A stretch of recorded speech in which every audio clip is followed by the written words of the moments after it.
Les fêtes de l'année liturgique.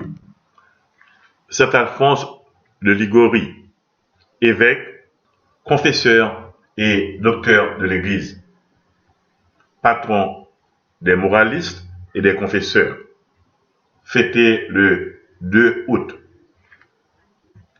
Saint Alphonse de Liguori est né au village de Marianella, près de Naples, en Italie, le 27 septembre de l'année 1696. Sa mère lui inspira dès son bas âge de profonds sentiments de piété. L'éducation qu'Alphonse de Liguori reçut sous la direction de son père, éducation secondée par une brillante intelligence, eut de si magnifiques résultats qu'il est diplômé en droit civil et en droit ecclésiastique dès l'âge de 16 ans. Peu après, il fut admis au barreau de Naples. En 1723, il perdit une cause, et Dieu se servit de cette déception pour détacher du monde le cœur du jeune avocat. En dépit de tous les obstacles, Alphonse de Liguori entra alors dans l'état ecclésiastique. Il exerça son ministère à divers endroits avec grand succès, travaillant toujours avec ardeur à sa propre sanctification.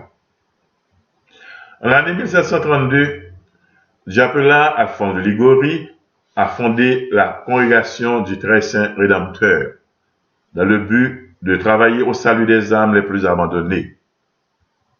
Au milieu d'incroyables difficultés et d'innombrables épreuves, Saint Alphonse de Liguori réussit à établir sa congrégation qui devint sa gloire et sa couronne, mais aussi sa croix.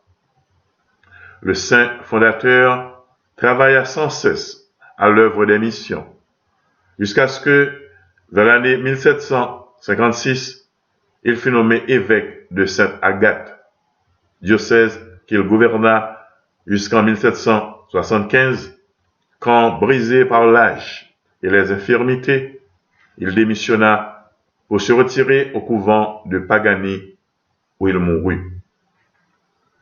Peu de saints ont fait autant que lui, et par la parole et par les écrits.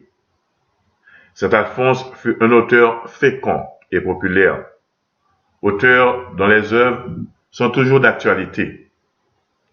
Ces dernières années furent caractérisées par d'intenses souffrances qu'il supporta avec soumission à la volonté de Dieu. À ces peines voulues par la Providence, Saint Alphonse de Liguori ajoutait des mortifications volontaires.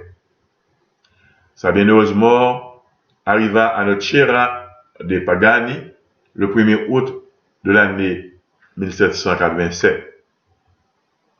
Prions.